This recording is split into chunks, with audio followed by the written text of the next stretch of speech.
नाजरीन, हमारे channel interesting insight में खुशामदीद। आज हाजिर हुए हैं हम एक नई वीडियो के साथ।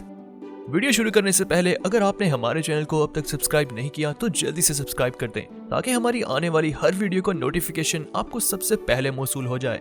1947 में $1 1 रुपए के बराबर था। आज के दिन में $1 240 पर पहुंच चुका है। तो ये सब कैसे और क्यों हुआ है?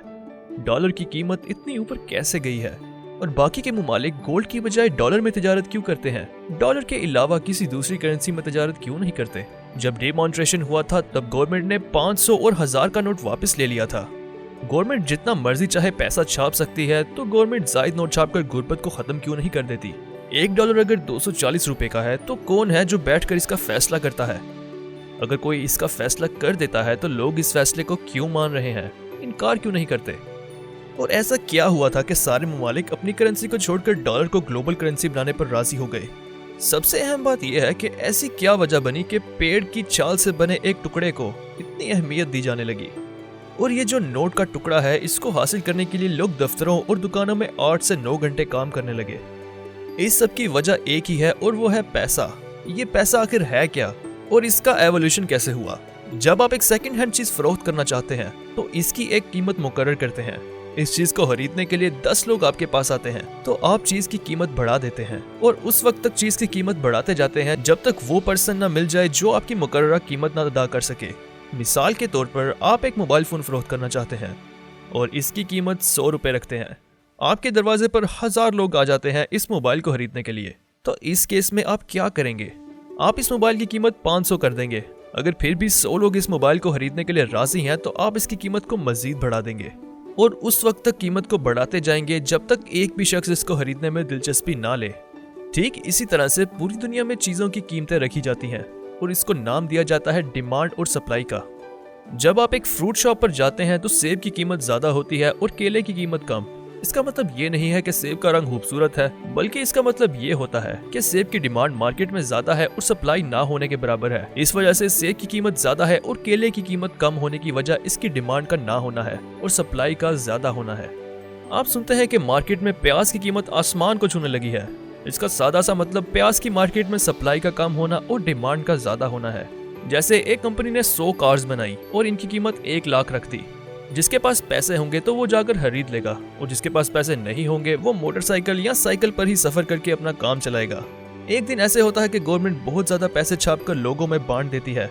अब मार्केट में हर किसी के पास पैसा आ गया है। जो कार 100 बंदा खरीदेगा अब इसकी जगह 1000 बंदा कार खरीदने के काबिल होगा। अब कंपनी भी वही करेगी जो हमने एक सेकंड हैंड मोबाइल बेचने के लिए किया था। वो तब तक कीमत बढ़ाएगी जब तक 100 बंदा कार खरीदने में दिलचस्पी नहीं लेता।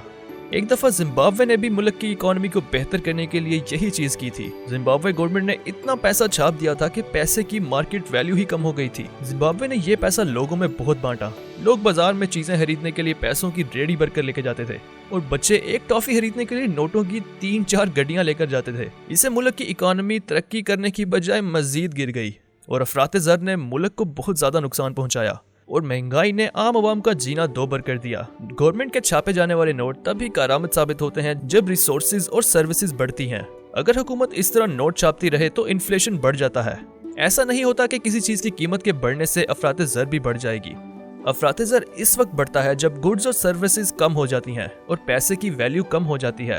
अगर आप सही तरीके से समझ लें कि अफरात-ए-ज़र के बढ़ने से आपके रखे हुए पैसे भी कम हो जाते हैं, तो अगर अफरात-ए-ज़र 5% है तो जो चीज आपको 95 रुपए में मिलती थी अब वही आपको 100 रुपए में मिलेगी। दुनिया में हर चीज डिमांड और सप्लाई के गिर्द ही घूमती है। लेकिन सबसे अहम बात यह है कि पैसा क्या है। आप एक ही कॉन्सेप्ट में हर चीज को समझ लेंगे। सारी दुनिया को अगर देखें और सोचें कि कोई आपको पैसा क्यों देगा, कोई आपको पैसा तभी देगा जब आप इसके बदले किसी का कोई सर्विस मुहैया करेंगे। ऑफिस में भी आपको तभी तनख्वाह मिलती है जब आप ऑफिस का कुछ काम करके देते हैं। एक दुकानदार को भी तभी पैसा मिलता है जब वो कोई चीज किसी को देता है। तो इसका मतलब हुआ कि पैसा बराबर होता है वैल्यू के और पैसे को वक्त के साथ मुख्तलिफ चीजों के साथ पेश किया जाता है। जैसे पुराने वक्तों में लोग चीजों के बदले में काम करके देते थे और वक्त के साथ लोगों ने इन चीजों में दिलचस्पी लेना शुरू की जो लंबे अरसे तक चलने वाली थी और इनकी वैल्यू भी ज्यादा हो, जैसे गोल्ड वगैरह। मगर गोल्ड के साथ सफर करना, इसको मिलावट से बचाना और इसको महफूज करना खासा मुश्किल काम था। फिर तभी हुकूमत ने ये ऑप्शन दी कि आपको गोल्ड लेकर कैरी करना नहीं पड़ेगा, बल्कि आप अपना गोल्ड हुकूमत को जाकर जमा करवा दें। इसके बदले में एक रसीद ले लें। इसको प्रॉमिसरी नोट भी कहा जाता है। इस रसीद के बदले में आप मार्केट से कोई भी चीज खरीद सकते हैं या इसके साथ तिजारत कर सकते हैं। अब आपको गोल्ड लेकर घूमने की जरूरत नहीं थी। फिर आगे चलकर यही रसीद कागजी पैसों में तब्दील हो गई। असल में कागजी पैसे की अपनी कोई वैल्यू नहीं है, ये सिर्फ एक कागज का टुकड़ा ही है। लेकिन इस कागज के टुकड़े की वैल्यू बढ़ती है जब हुकूमत आपसे वादा करती है कि इस कागज के टुकड़े को लेकर मुल्क में जहां भी जाओगे आपको इसके बराबर की वैल्यू मिलेगी, या आप इसके बदले में एक जैसी ही कीमत हासिल कर पाएंगे जो इस पर लिखी होती है। और आम कागज और करेंसी के कागज में यही फर्क होता है। पैसों पर हुकूमत दस्तखत करके ये हद करती है कि वो अपनी आवाम को इस पैसे के बदले में इतनी ही वैल्यू देगी। इस अहद की इतनी अहमियत होती है कि हर कोई इसकी पासदारी करता है। जब डिमॉन्ट्रेशन हुआ था तो हुकूमत ने 500 और 1000 के नोट से अपना अहद वापस ले लिया था। ये नोट सिर्फ कागज के टुकड़े ही रह गए थे। हुकूमत के वादों पर लोगों ने पेपर की करेंसी में तिजारत शुरू कर दी थी। जब मुल्क के बाहर तिजारत करना हो तो वो कैसे होगी? अगर दो मुल्क आपस में तिजारत करते हैं तो वो किस बना पर तिजारत करते हैं, या एक मुल्क दूसरे से कौन सी चीज खरीदेगा, और चीज को खरीदने के बाद वो क्या कहेंगे कि हमारे पास ये हमारे मुल्क की करेंसी है, तो वो करेंसी लेने पर राजी क्यों होंगे और डॉलर को लेने पर हम राजी क्यों होंगे? अगर किसी वक्त आप ये करेंसी ले लेते हैं तो आप इस करेंसी का करेंगे क्या? पैसा इस वक्त ही पैसा बनता है जब वो कबूल भी किया जाए। हर मुल्क को ये मुश्किल दरपेश थी कि किसी की भी करेंसी इस काबिल नहीं थी कि जिस पर मुल्क को भरोसा हो। मान लें कि अमेरिका से तिजारत करके आप डॉलर ले आए हैं। अब आपने किसी दूसरे मुल्क से तिजारत करनी है मगर वो मुल्क डॉलर लेने पर राजी नहीं है, तो इसका मतलब ये हुआ कि डॉलर सिर्फ अमेरिका के साथ तिजारत करने में ही काम आएगा, क्योंकि किसी भी मुल्क को एक ही करेंसी पर एतबार नहीं था। जैसे आपके इलाके के मेडिकल स्टोर वाला आपसे किसी दूसरे मुल्क की करेंसी मांगने लगे और सब्जी वाला कोई और करेंसी लेने का कहे, तो फिर आपको हर करेंसी में कमाना पड़ेगा, जो कि नामुमकिन है।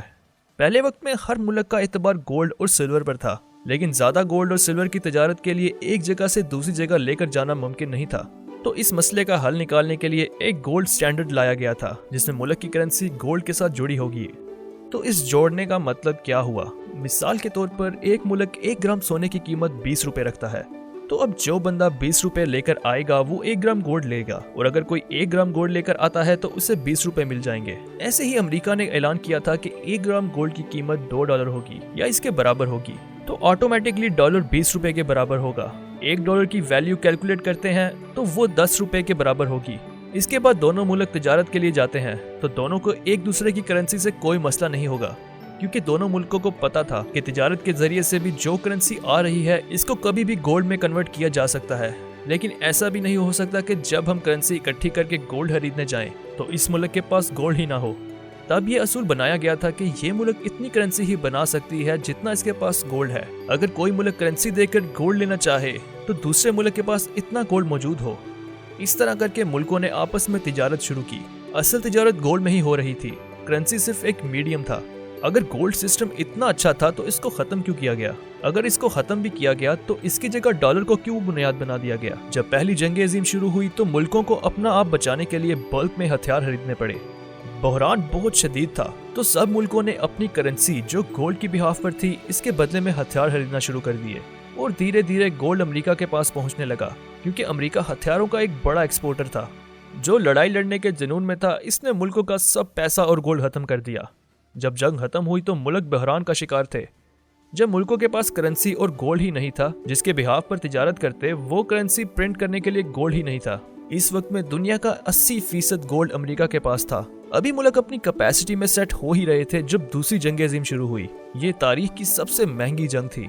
इसमें मुल्क मुकम्मल तौर पर कर्जे में डूब चुके थे, और इस वक्त अमेरिका ने जमकर हथियारों का कारोबार किया और गोल्ड रिजर्व में आसमान की बुलंदी को छूने लगा। ऐसे में जो गोल्ड ट्रेड था इसको जारी रखना मुमकिन नहीं था, क्योंकि मुल्क गोल्ड की बिहाफ पर नोट छापकर ट्रेड करते थे। जब गोल्ड ही ना रहा तो करेंसी भी नहीं बननी थी और तिजारत भी नहीं हो सकती थी। जब ट्रेड नहीं होगा तो कमाई कैसे होगी? 1944 में मुख्तलिफ ममालिक इस बारे में मीटिंग रखते हैं जिसको ब्रिटन वुड कॉन्फ्रेंस कहते हैं। इस मीटिंग में 2 इदारे जिनके नाम IMF और IBRD हैं बनाए जाते हैं। IBRD का काम जंग के दौरान तबाह होने वाले ममालिक की मदद करना है, इनको दोबारा से तामीर करना और इनकी इकोनॉमी को बेहतर करने के लिए इनकी मदद करना। आज दुनिया इस इदारे को वर्ल्ड बैंक के नाम से जानती है। IMF का मकसद ही 2 ममालिक की तिजारत था। अगर अब भी कोई मुल्क मुश्किल का शिकार हो तो ये दोनों इदारे ही उस मुल्क को सपोर्ट करते हैं। इस मीटिंग में ये फैसला हुआ था कि अगर किसी मुल्क के पास गोल्ड नहीं है तो वो US डॉलर में तिजारत कर सकता है। अब सवाल ये है कि अमेरिकन डॉलर में ही क्यों तिजारत की जाए, किसी दूसरे मुल्क की करेंसी में क्यों नहीं? तो इसका जवाब ये है कि इस वक्त सिर्फ अमेरिका के पास ही इतना गोल्ड था जिसके बदले में वो डॉलर दे सकते थे। वो यूएस गोल्ड के बराबर डॉलर छापकर पूरी दुनिया में डॉलर को सर्कुलेट कर सकते हैं। और इस दिन अमेरिका ने ऐलान किया था कोई भी यूएस डॉलर देकर गोल्ड ले सकता है या गोल्ड देकर इसकी वैल्यू के बराबर डॉलर ले सकता है। और 1 आउंस गोल्ड की कीमत $35 मुकर्रर की गई थी। अब हर मुल्क किसी न किसी चीज में अच्छा होता है, तो वो मुल्क अब अमेरिका से एक्सपोर्ट करके डॉलर के रिजर्व बढ़ा सकता है। तो डॉलर के रिजर्व होना गोल्ड के रिजर्व होने के बराबर ही है। आप कभी भी डॉलर देकर गोल्ड ले सकते हैं। ये एक तरीका बन गया तिजारत करने का और साथ अपनी इकोनॉमी को बढ़ाने का भी। इस तरह करके अमेरिका हर मुल्क की करेंसी रिजर्व बन गया। अब हर मुल्क के पास डॉलर रिजर्व हो गए और अमेरिकी करेंसी ग्लोबली काम करने लगी। जब अमेरिका की वियतनाम से जंग हुई तो यूएस इकोनॉमी गिर गई थी। फिर अमेरिका ने गोल्ड रिजर्व के मुखालिफ में मजीद डॉलर छापे। दूसरी तरफ दूसरे ममालिक की इकोनॉमी भी स्टेबल हो रही थी। 1965 में फ्रांस के सदर चार्ल्स डिक्ल्यू ने अपनी नेवी अमेरिका भेजकर शिप के जरिए डॉलर देकर गोल्ड वापस ले आए। आहिस्ता आहिस्ता दूसरे ममालिक ने भी इस प्रोसेस को फॉलो करना शुरू कर दिया और यूएस ने गोल्ड से ज्यादा डॉलर प्रिंट करके रखे थे। क्योंकि डॉलर पहले ही सारी दुनिया में घूम रहे थे तो गोल्ड रिजर्व तेजी से कम होना शुरू हो गए। इससे इकोनॉमी भी कोलैप्स करने लग गई। 1971 में अमेरिकी सदर रिचर्ड निक्सन ने गोल्ड डॉलर के मुआहदे को खत्म कर दिया, जिसका मतलब था कि अब डॉलर को गोल्ड में कन्वर्ट नहीं किया जा सकता। इसको निक्सन शॉक भी बोलते हैं। ये पूरी दुनिया के लिए एक शॉक खबर थी क्योंकि सभी मुल्कों के रिजर्व डॉलर में थे, तो मुल्कों की मजबूरी बन गई डॉलर में तिजारत करने की और डॉलर एक ग्लोबल करेंसी बन गया।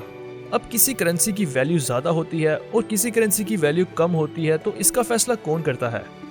1947 में $1 $1 के बराबर था, तो आज की तारीख में $1 $200 के बराबर है। इसकी वजह क्या है और क्यों है?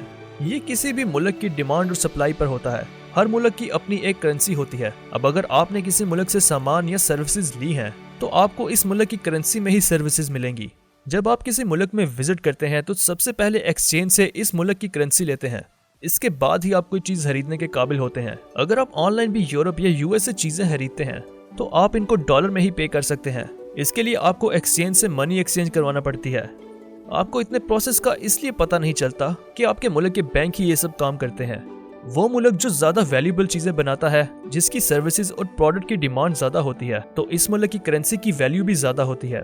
और दूसरे ममालिक जरूरत की चीजें खरीदने के लिए आपकी करेंसी देकर इस मुल्क की करेंसी खरीदते हैं। इसका मतलब ये हुआ कि इस मुल्क की डिमांड बढ़ जाती है। जब डिमांड में इजाफा होता है तो इस मुल्क की करेंसी रेट भी बढ़ जाता है। अब एक्सचेंज रेट भी मुख्तलिफ होते हैं। जैसे जब रेट डिमांड और सप्लाई की बेस पर तब्दील होता है तो इसे फ्लोटिंग एक्सचेंज रेट कहते हैं। फिक्स एक्सचेंज रेट वो होता है जिसमें कुछ ममालिक अपने रेट फिक्स कर लेती है, जैसे सऊदी रियाल जो अमेरिकी डॉलर के साथ फिक्स है। मैनेज एक्सचेंज रेट डिमांड और सप्लाई की बेस पर तब्दील होगा। मिसाल के तौर पर 2 ममालिक 3 और 5 की कीमत सेट कर लेते हैं। इससे डिमांड या सप्लाई के कम या ज्यादा होने का फर्क नहीं पड़ेगा, क्योंकि ये पहले से तय होता है। ये ना तो 3 से कम होगा और ना ही 5 से ऊपर जाएगा। तो दोस्तों, कैसी लगी आपको हमारी आज की वीडियो? कमेंट बॉक्स में अपनी राय से आगाह जरूर कीजिएगा। इस तरह की मजीद दिलचस्प वीडियोस देखने के लिए चैनल को सब्सक्राइब करना मत भूलिएगा।